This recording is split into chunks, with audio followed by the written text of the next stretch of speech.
इस लेक्चर में हम लोग पढ़ने जा रहे हैं वर्ड्स। वर्ड्स भी सॉलिड स्ट्रक्चर का ही सॉलिड स्टेट का ही एक टॉपिक है।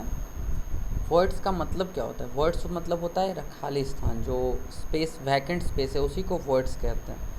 कोई भी खाली स्थान, जैसे कि एक वैकेंट रूम है उसको भी हम लोग वर्ड कह सकते हैं। कोई भी खाली स्थान जो बचता है, जो रिक्त या फिर जो वैकेंट स्पेस है, उसको हम लोग वर्ड्स कहते हैं। तो यहाँ पे हम लोग सॉलिड स्टेट में वर्ड्स क्या पढ़ रहे हैं, तो जैसे कि हम लोग वर्ड्स तो जानते हैं खाली स्थान है, लेकिन सॉलिड स्टेट में इसका क्या मतलब है, सॉलिड स्टेट में वर्ड्स हम लोग क्यों पढ़ रहे हैं।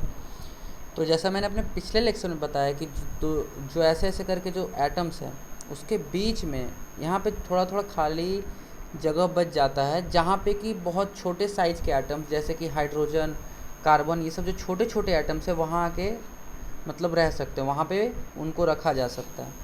तो वर्ड्स पढ़ना हम लोग को इसलिए ज़रूरी है क्योंकि बहुत सारा कंपाउंड्स में क्या होता है ना, जैसे कि आयरन, जैसे कि हम लोग स्टील जो कंपाउंड है उसमें जो कार्बन होता है यही सब वर्ड्स में प्रेजेंट होता है। या फिर हाइड्रोजन जो होता है वो सरफेस एक ऑब्ज़र्व होता है, एक सरफेस जो है यहाँ पे कभी कभी हाइड्रोजन को ये ऑब्ज़र्व कर लेता है, मतलब सोख लेता है, तो सोखता है, तो यही सब वर्ड्स में हाइड्रोजन जाके रहता है। तो हम लोग को ये पढ़ना बहुत ज़्यादा ज़रूरी हो जाता है कि वर्ड्स कितने टाइप के होते हैं, वर्ड्स कैसे होते हैं, उसमें कितना बड़ा एटम या कितना बड़ा मॉलिक्यूल उसके अंदर रह सकता है। तो सबसे पहले देखते हैं वर्ड्स क्या होता है। तो the empty space in closed packed structure are called voids. जो खाली स्थान होते हैं, जो खाली जगह होते हैं क्लोज्ड पैक्ड स्ट्रक्चर में, उसको ही हम लोग वर्ड्स कहते हैं। वर्ड्स कितने टाइप्स के होते हैं? तो वर्ड्स जो होते हैं, जो खाली स्थान, दो टाइप्स के होते हैं। एक टेट्राहेड्रल वर्ड्स होते हैं और एक ऑक्टाहेड्रल वर्ड्स होते हैं।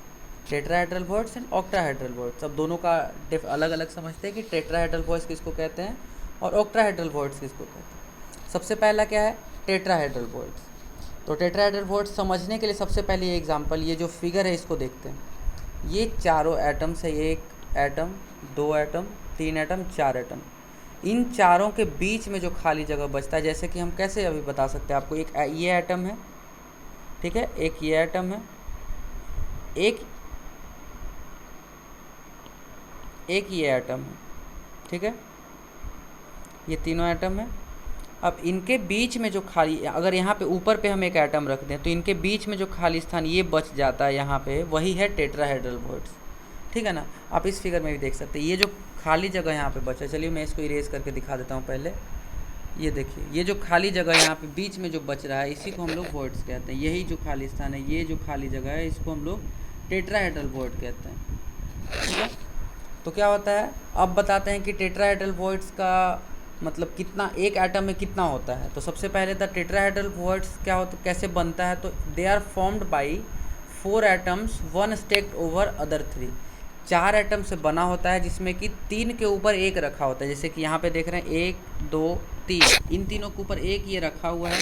तो इन चारों से जो वर्ड बनता है उसी को हम लोग टेट्राहेड्रल वर्ड कहते हैं। अब क्या है, कितना होता है एक यूनिट सेल में, कितना टेट्राहेड्रल वर्ड होता है। तो the number of tetrahedral word is twice the number of atoms in CCP और एफसीसी।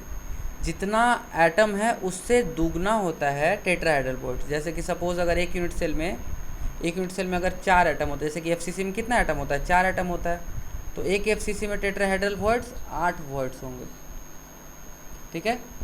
तो इस तरह से इसको बोला जाता है कि number of tetrahedral words is twice the number of atoms in CCP और एफसीसी, ठीक है। तो एक टेट्राहेड्रल या फिर कोई भी एक यूनिट सेल में उसके एटम के डबल वर्ड्स होते हैं, टेट्राहेड्रल वर्ड्स होते हैं। अब हम लोग नेक्स्ट टॉपिक क्या है, ऑक्टाहेड्रल वर्ड्स। अब ऑक्टाहेड्रल वर्ड्स क्या होता है, तो this type of word is made by 6 atoms, 3 put over other 3। इसमें क्या होता है, 3 एटम को और 3 एटम के ऊपर रखें उल्टा करके, तो ऑक्टाहेड्रल वर्ड बनता है। जैसे कि एग्जांपल में क्या दे सकते हैं, ऐसे 1 2 और ये 3, ठीक है, ये 3 हो गया। अब इसके ऊपर अगर हम 3 और लगा देते हैं, लेकिन ये उल्टा डायरेक्शन में, एक यहाँ पे ऐसे और दो इस साइड, ठीक है। तो यहाँ पे इन 6 के मिलने से जो वर्ड बन रहा है उसको हम लोग ऑक्टाहेड्रल वर्ड करते हैं। जैसे कि यहाँ पे देखिए, एक एटम ये है, ठीक है, एक एटम ये हुआ, एक एटम ये हुआ और एक एटम ये जो नीचे दिख रहा है ये हुआ। और ऐसे ही एक एटम ये है, एक एटम ये है और एक आगे वाला एटम है। तो यहाँ पे अगर हम लोग ऊपर से देखें, यहाँ पे ऊपर से देखें तो यहाँ पे एक बीच में जो खाली जगह बचता है उसी को हम लोग ऑक्टाहेड्रल वॉइड कहते हैं। ठीक है, तो ऑक्टाहेड्रल वॉइड क्या हो गया, अब आपको समझ में आ जाना चाहिए कि कहाँ पे होता है। जैसे देखिए ये जो 6 एटम है, ये तो आपको इस फिगर बस एक रेफरेंस के लिए, आपको समझ में ज़्यादा अच्छे से इसी फिगर से आएगा। ये फिगर आप देखिएगा तो इससे ज़्यादा आप विजुअलाइज कर सकते हैं कि कैसा होता है वो। तो ये एटम में हमेशा वो एक एज पे होता है। एज मतलब क्या हुआ, ये एज पे, एज मतलब कोने पे होता है, हमेशा वो एक कोने पे होता है। तो नंबर कितना होता है, कितने नंबर में प्रेजेंट होता है, तो the number of octahedral voids is same as number of atoms present in the FCC और सीसीपी। जितना एटम होता है, जैसे कि एफसीसी में कितना होता है, एफसीसी में 4 एटम होता है, तो एफसीसी में 4 एटम होता है, तो ऑक्टाहेड्रल वॉइड्स भी कितना होगा, ऑक्टाहेड्रल वॉइड्स भी 4 होगा। जितना एटम्स उतना ही वॉइड्स होता है, ऑक्टाहेड्रल वॉइड्स होता है। तो हम लोग को पता चल गया कि ऑक्टाहेड्रल वॉइड्स होता क्या है और कितना प्रेजेंट होता है, ये भी पता चल गया। यहाँ पे देखिए इस फिगर में आप अच्छे से समझ सकते हैं कैसे कैसे प्रेजेंट हो। जैसे देखिए ये फिगर देख लेते हैं, एक कलर में चेंज कर लेता हूँ, एक एटम, 2 एटम, 3 एटम, ठीक है। और इसके ऊपर एक और ये चौथा एटम, ये वाला देखिए एटम दिख रहा है चौथा है, तो यहाँ पे 4 के मिलने से बनाती है टेट्राहेड्रल वॉइड हो गया। वैसे अब यहाँ पे देखते हैं, एक एटम, 2 एटम, 3 एटम, और यहाँ पे भी क्या है, एक एटम, 2 एटम, 3 एटम। तो 3 के मिलने से ये तीनों और ये तीनों के मिलने से जो वर्ड बन रहा है, तो ये हो गया हमारा ऑक्टाहेड्रल वॉइड। ठीक है, इसी तरह से आप इस फिगर में अच्छे से विजुअलाइज कर पाते। जैसे देखिए यहाँ पे क्या है, एक एटम, 2 एटम, 3 एटम, ठीक है, 1 2 3, और यहाँ पे भी 1 2 और ये 3। तो इन 6 एटम के बीच जो खाली जगह बचा उसको हम लोग ऑक्टाहेड्रल वॉइड कहते हैं। ठीक है, ये देखिए ये एनसीईआरटी का फिगर है। इस चैप्टर के लिए मैं आपको हमेशा रिकमेंड करूँगा कि इस चैप्टर के लिए एनसीईआरटी से अच्छा कोई बुक नहीं है। आप एनसीईआरटी को जितना ज़्यादा अच्छे से पढ़ेंगे, ये देखिए एनसीईआरटी का एक फिगर है, तो ये टेट्राहेड्रल में देखिए यहाँ पे वॉइड होता है, ये वॉइड, यहाँ पे ऊपर एटम रखेंगे तो यहाँ पे जो खाली जगह बचेगा उसको हम लोग कहेंगे टेट्राहेड्रल वॉइड। अब ये 3 एटम है, इसके ऊपर 3 एटम रखने से जो यहाँ पे जो खाली स्थान बचेगा उसको हम लोग ऑक्टाहेड्रल वॉइड करेंगे। यहाँ पे जो वैकेंट स्पेस बचेगा उसको हम लोग ऑक्टाहेड्रल होल या ऑक्टाहेड्रल वॉइड कहेंगे। ठीक है, और यहाँ पे हम लोग टेट्राहेड्रल वॉइड कहेंगे। तो यही हम लोग का बेसिकली इस टॉपिक में हम लोग को यही 2 वॉइड के बारे में पढ़ना था, जो कि बहुत इंपॉर्टेंट है। अब ये देखिए, हाँ रेडियस बहुत ज़्यादा जरूरी है। जो रेडियस ऑफ एटम, जो एटम उसमें फिट हो सकता है, वो R0 जो है वो 0.225 R के बराबर। जैसे कि सपोज अगर ये एटम का रेडियस R है तो उसके बीच में कितना रेडियस का एटम फिट हो सकता है, जो मैंने अभी आपको बताया था ना, कि जैसे कि यहाँ पे देखते हैं, यहाँ पे ये जो जगह है, यहाँ पे जो खाली जगह बचा है, यहाँ पे कितना रेडियस का एटम पुट हो सकता है, तो R0 जो है वो हो जाता है 0.225 R। ये हो गया टेट्राहेड्रल वॉइड के लिए। ठीक है, ये टेट्राहेड्रल वॉइड के लिए इतना रेडियस का अगर कोई एटम बीच में डालेंगे तो वहाँ पे फिट हो जाएगा। ऑक्टाहेड्रल वॉइड के लिए क्या होता है, ऑक्टाहेड्रल वॉइड के लिए हो जाता है 0.414 R। ठीक है, 0.414 R। तो ऑक्टाहेड्रल वॉइड के लिए यहाँ पे ये जो जगह है, ये जो जगह है, यहाँ पे कितना हो सकता है ऑक्टाहेड्रल वॉइड के लिए, ऑक्टाहेड्रल वॉइड के लिए वो रेडियस जो वहाँ पे फिट हो सकता है वो R0 हो जाता है 0.414 R।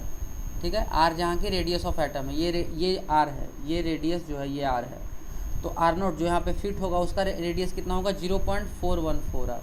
ठीक है, इतना रेडियस का अगर कोई एटम वहाँ पे, तो आपसे अगर क्वेश्चन पूछ लिया जाए कि गिवन है कि रेडियस ऑफ एटम है 10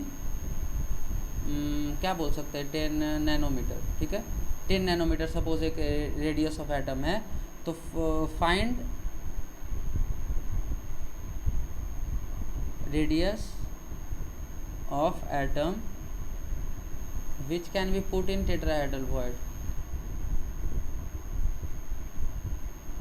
put in tetrahedral void। tetrahedral void में पुट करने के लिए कितना होना चाहिए, अभी मैंने आपको बताया tetrahedral void में पुट करने के लिए कितना चाहिए 0.025 R। तो R0 कितना हो जाएगा 0.225 इंटू R, तो ये कितना है 0.225 R कितना हो जाएगा 0.225 इंटू 10 नैनोमीटर। ये हो जाएगा 2.25 नैनोमीटर। ठीक है, ये हमारा रेडियस हो जाएगा उस एटम का जो वहाँ पे हम लोग पुट कर सकते हैं। तो यही हमारा बेसिकली इसमें पढ़ना था, और कुछ ज़्यादा है नहीं। इस वर्ड में 2 टाइप का वर्ड होता है, इन दोनों को समझना बहुत ज़रूरी था कि ये वर्ड कैसे बनते हैं, ये वर्ड का बीच में खाली जगह कितना खाली जगह होता है, उसका रेडियस कितना, रेडियस का एटम वहाँ पे पुट हो सकता है, और ये एक यूनिट सेल में कितना प्रेजेंट होता है। अगर कोई भी एक यूनिट सेल में कितना ऑक्टाहेड्रल वर्ड होता है और कितना टेट्राहेड्रल वर्ड होता है। तो एक कंक्लूजन हम लोग निकाल सकते हैं ना, नंबर ऑफ टेट्राहेड्रल वर्ड कितना था, टेट्राहेड्रल वर्ड 2n था। 2n मतलब n जहाँ पे नंबर ऑफ एटम्स है 2n है, where n is equal to number of atoms, और नंबर ऑफ ऑक्टाहेड्रल वर्ड